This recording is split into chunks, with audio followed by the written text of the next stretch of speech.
Congressman Erik Paulsen joining us today in the studio. Congressman, I know you're getting over a cold. You still have a cold? My voice may sound a little turn on his mic there. There you go. All right, my voice may sound a little off, but it's great to be with you. Well, we're glad you're here. It's a busy day.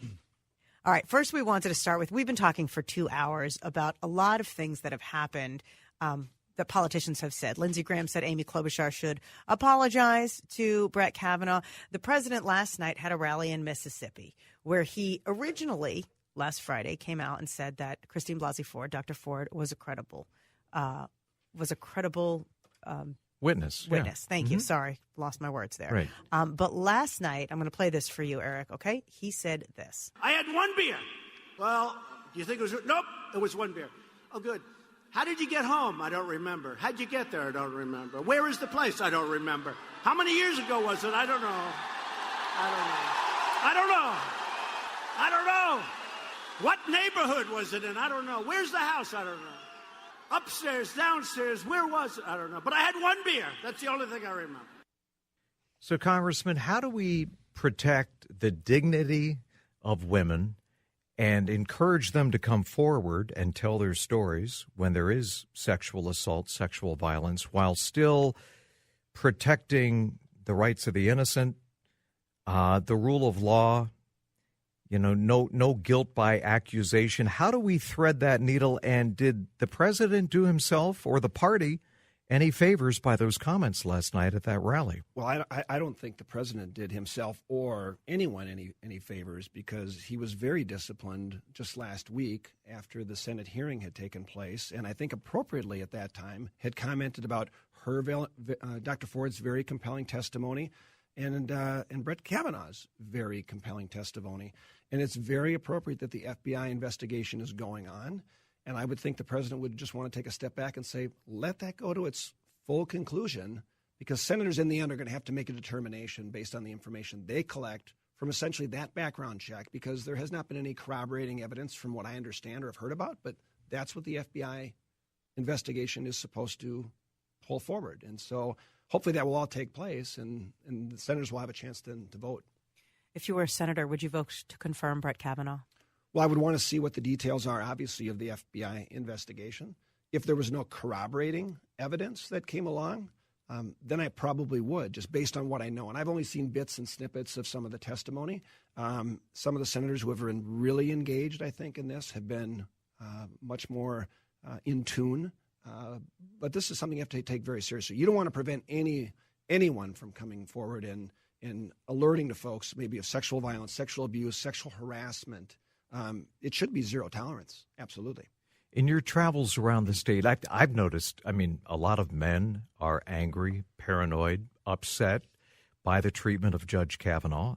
I would also point out that an equal number of women, maybe more women, are angry, furious about the way Dr. Ford is being treated. What kind of reaction do you get when you're traveling around the state? You get calls, you get emails. What has been the response in your office? Yeah, it's probably been not too much different than what you just laid out. We'll get folks that call into the office based on the news of the day, and certainly the Kavanaugh hearings that were taking place. While it didn't affect or impact us directly in the House, because we didn't have a vote and we finished up and left Washington last week, the Senate is still in session. So it's very similar. I think people are very passionate, and they'll dig in based on party, lines, saying, "My gosh, you're just, you're screwing someone who's already been through several background checks. He's a judge. He's got a stellar character, and now you're destroying his family." And I can understand that viewpoint based on his testimony. And at the same time, the FBI needs to go back and look, as some of the senators have put forward now, for a full investigation, because her testimony and the snippets that I saw were as every reason to be as believable.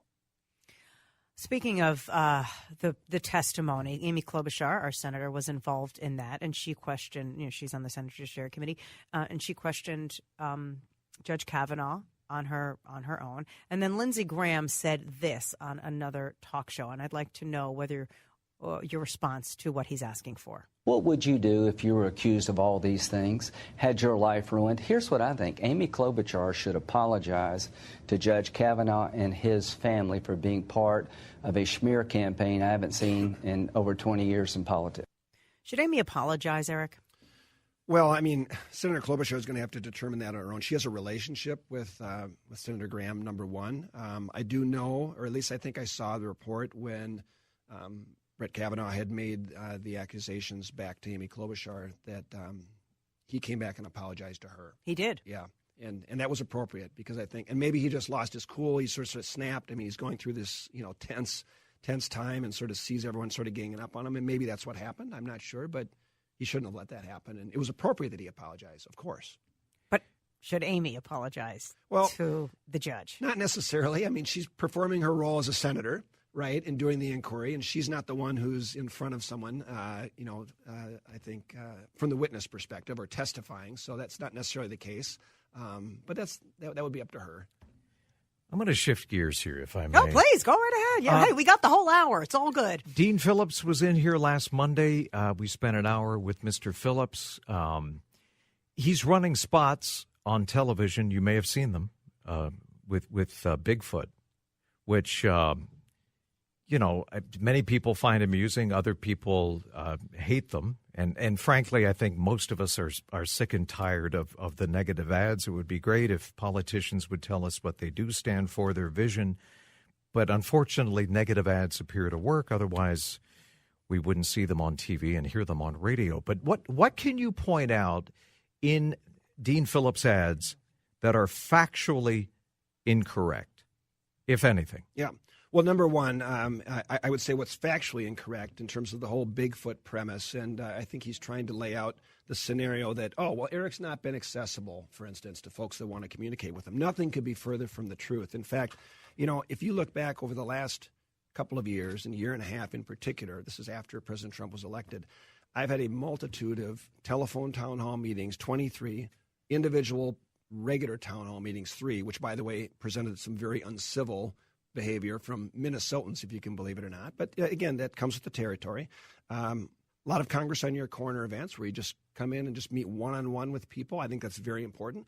But also what I've done is hold open office hours, 150 some individual constituent meetings, 144 business visits, 65 different community forums and roundtables. And you would be very hard-pressed to find anyone that had requested a meeting with me that was not given one. And so people can call up, and I would encourage anyone to call up my office. I want to be very accessible because a big part of being an effective representative is listening to people's concerns. And I would say the other component of it is this, is that Dean Phillips himself in one of his ads is voice to camera, face to camera, saying that Erik doesn't want to protect pre-existing conditions, which is absolutely false. Every time I talk about health care reform, I talk about the importance of having pre-existing conditions. Even in the legislation I have voted for, it guarantees pre-existing conditions are covered. And I personally think that's one of the chief components that we should keep in place at the federal level to protect across the country and for a lot of Minnesotans, despite some of the problems with Obamacare, that we have that peace of comfort of mind for folks that need to have insurance down the road, no matter what their stage of life may be right now. And you mentioned to me, and I hope I can share this, we are on the air, right? They haven't pulled the plug yet. Not yet. I'll let you know. You have received some threats. Can you expand on that? What exactly is going on? Yeah, and it's in this context, I guess. I sort of mentioned over the last couple of years in particular, sometimes this adds more stress onto the office because you get a lot of people calling into the office and, it might be profanity-laced conversation, whatever it might be. And the staff kind of goes through that. But I would say it's been taken to a new level.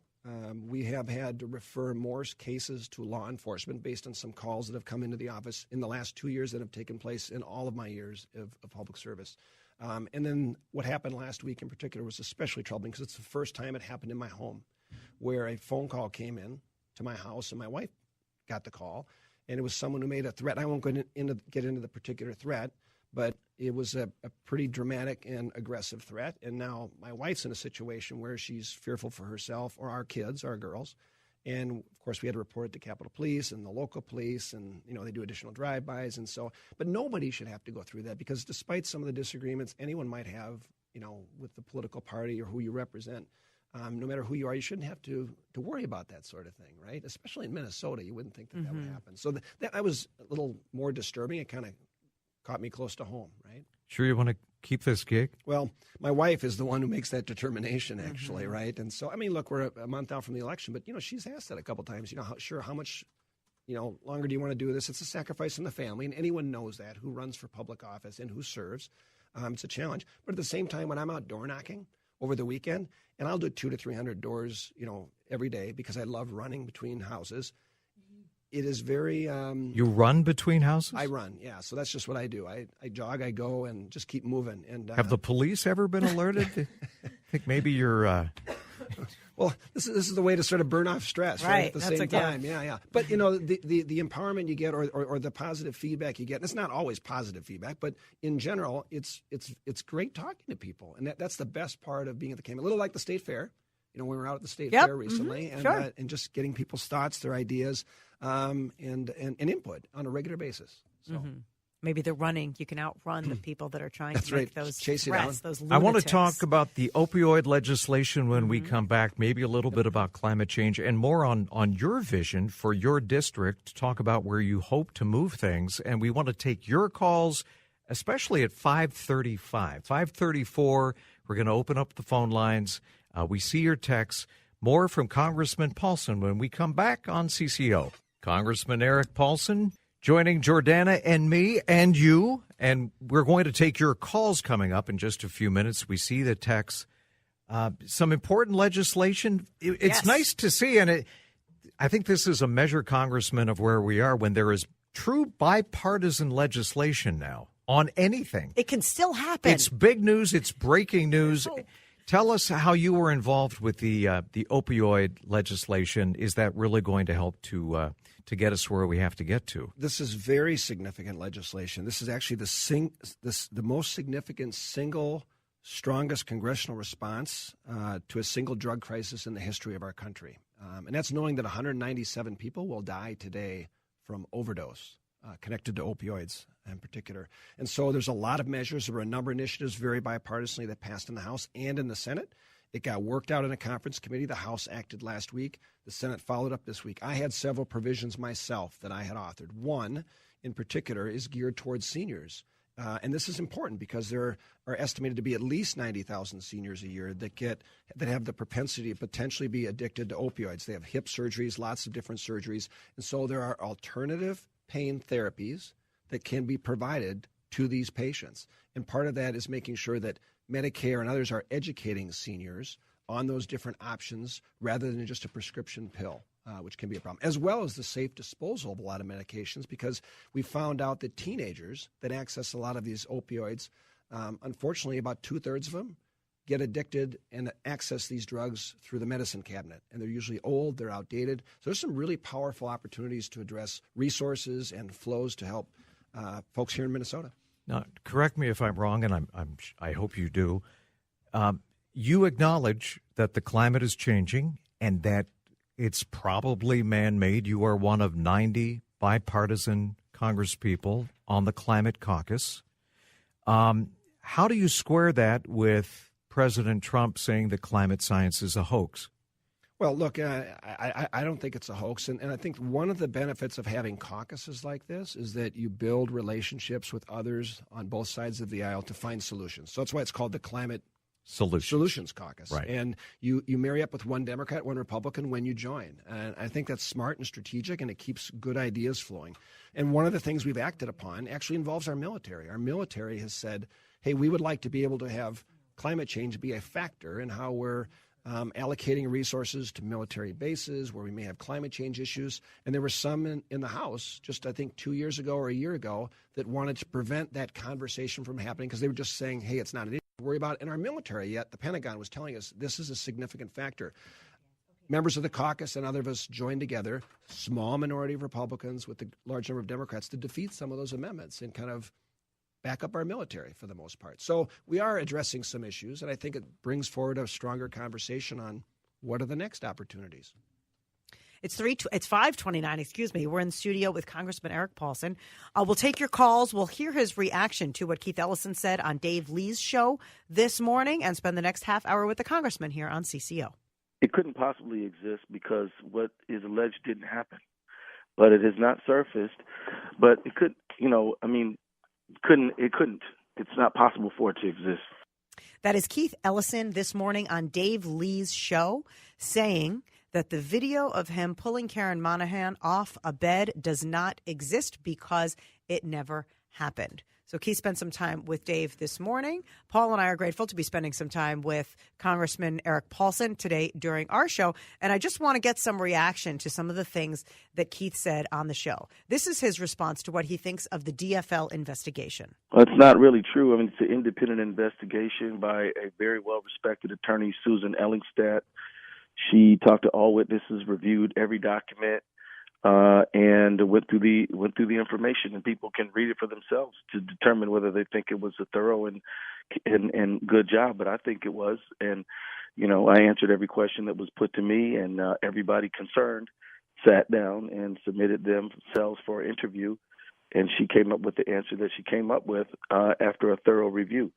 So, look, the DFL wasn't trying to look out for me. It was looking out for itself to make sure that its brand was strong, and it needed to make sure it got to the bottom of what happened.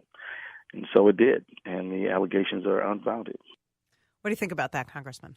Well, I'm thinking, number one, as was mentioned, it's a DFL investigation, and I'm sure the DFL is interested in making sure that it's clear of any connection if there's a problem. And so I don't view this as sort of an independent investigation, I guess. And that'll have to get worked out, I think, by Congressman Ellison and kind of going forward. But I think the DFL is probably, nervous. He is on the ballot as the Attorney General candidate, and they had to select and vote to, re-endorse him after he didn't get the endorsement through the first go-around, even after the allegations had surfaced. I guess my concern is that Ms. Monahan has released medical records, et cetera, and that should be a part of the investigation going forward.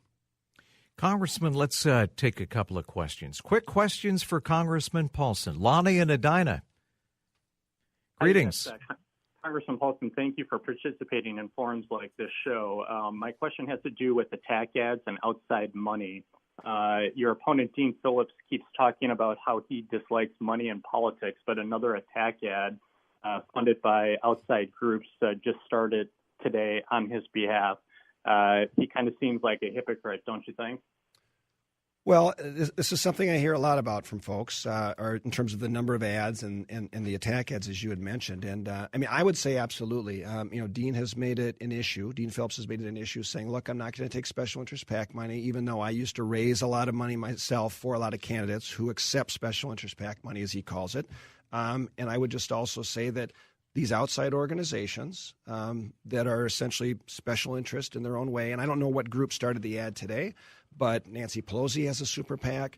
There are 3 other PACs, special interest PACs, that are running ads on his behalf. So I think it's hypocritical to say, "Hey, I'm clean on all these money issues," because he does not.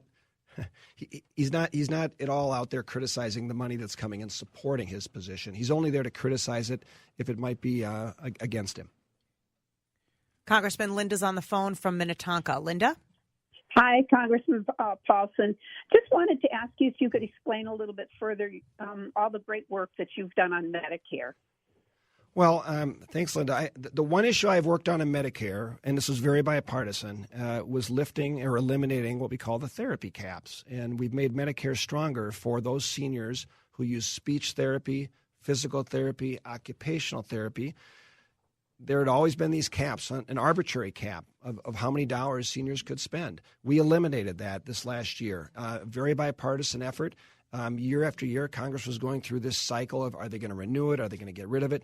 We did a permanent repeal, and I led the effort. And the physical therapist actually gave me a recognition for that this year. So it's one of those things with the challenges of more baby boomers retiring each and every day, 10,000 a day, going on Medicare. Having access to those really important therapies is good for all seniors. Is Medicare still going to be solvent in 5 years? So, when I hope to be able to take advantage of Medicare? So Medicare right now is... Sure, just 5 years, Paul? Yeah. I'm sorry, sure? did I say 5? Yeah, I meant 25 years from now. Yeah. Hopefully you have a little longer before you have to use that, Paul. You're so healthy. You're strong. Thank God. Look, I think Medicare, the trustees report was estimating around 2026 or so. It starts to go underwater. The good news is that as a result of the tax reform that passed recently, Medicare is actually on a stronger footing right now because of resources that are coming in, specifically on payroll taxes for Social Security, Medicare. That's the good news.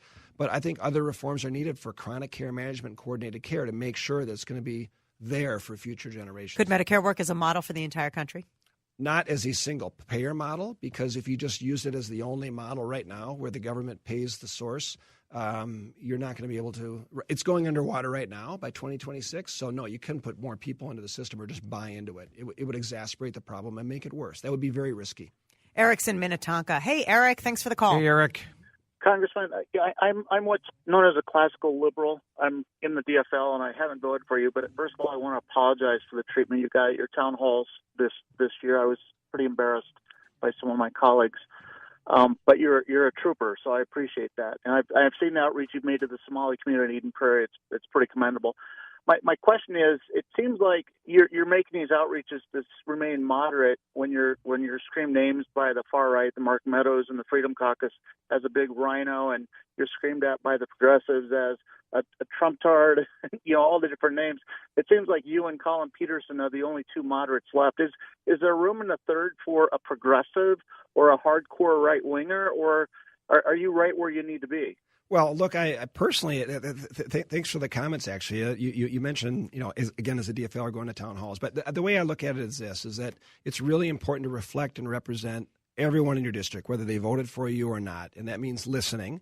You're not going to always agree on 100%. And I do have a problem with members of the Freedom Caucus. You mentioned Mark Meadows and others that really, I think, are elected or really portray themselves as we're going to be philosophically pure and we're going to hold tight no matter what.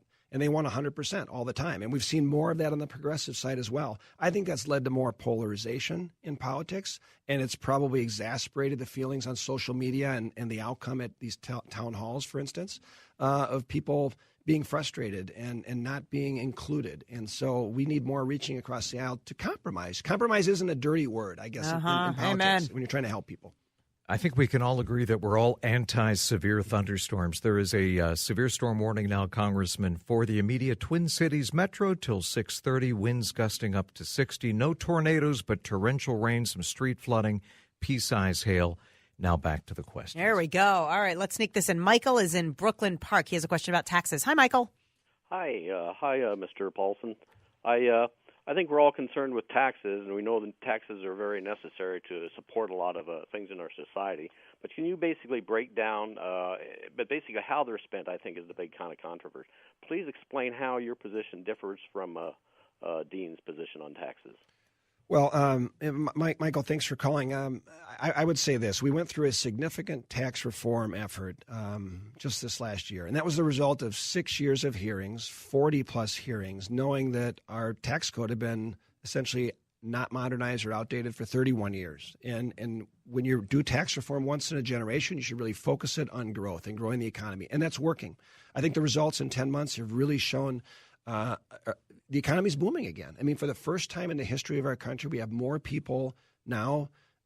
We have more job openings than people available for those jobs, than job seekers. That's a good problem to have. The difference that I have, I think, with Dean Phillips and my opponent is it's pretty clear. He said that tax reform was awful.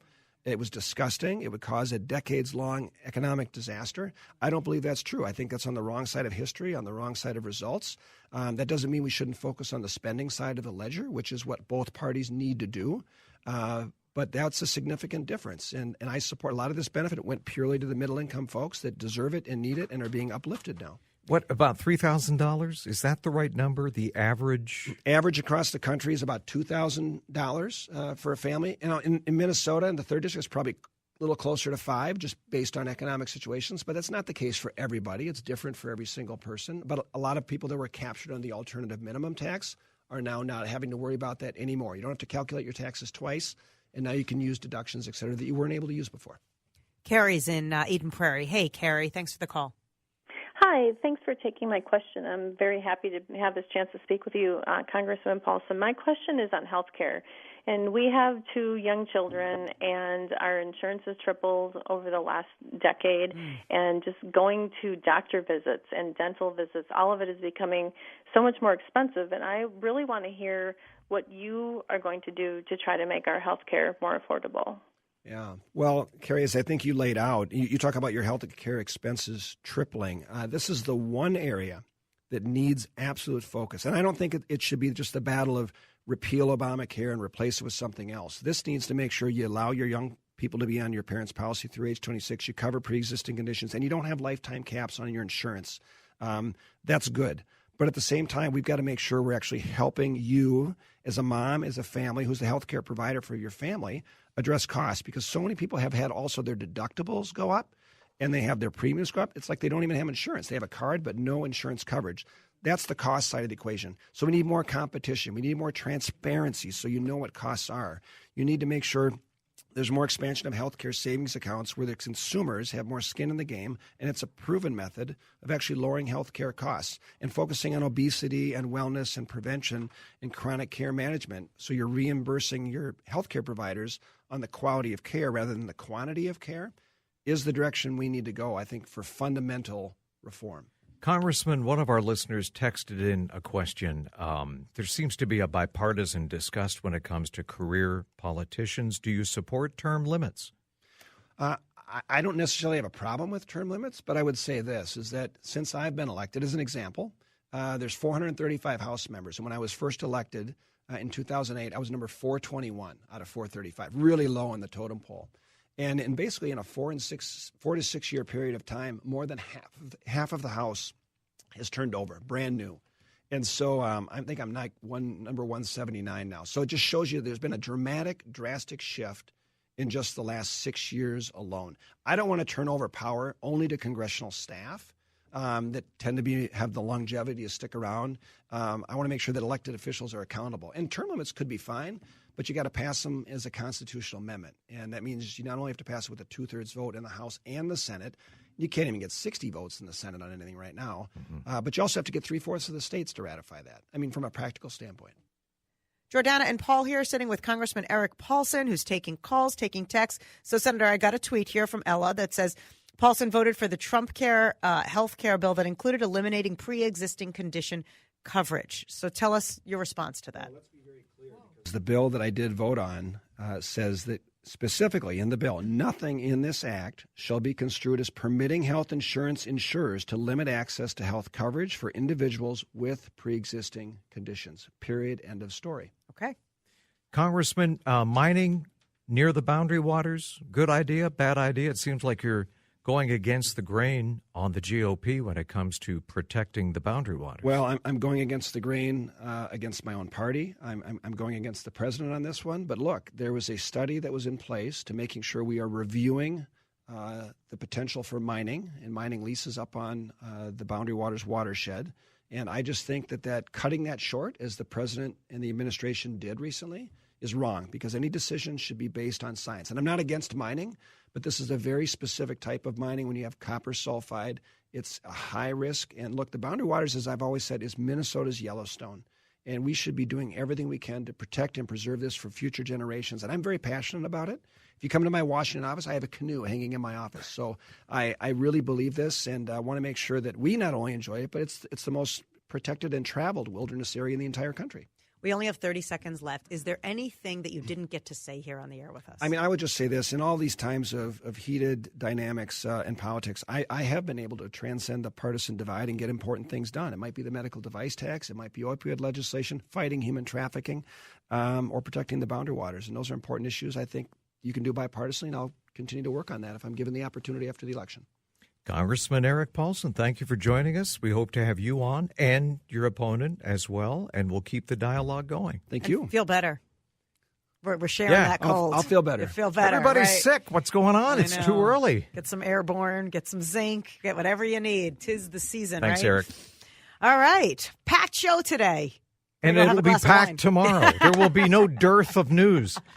We hope you join us tomorrow. Thanks for tuning in.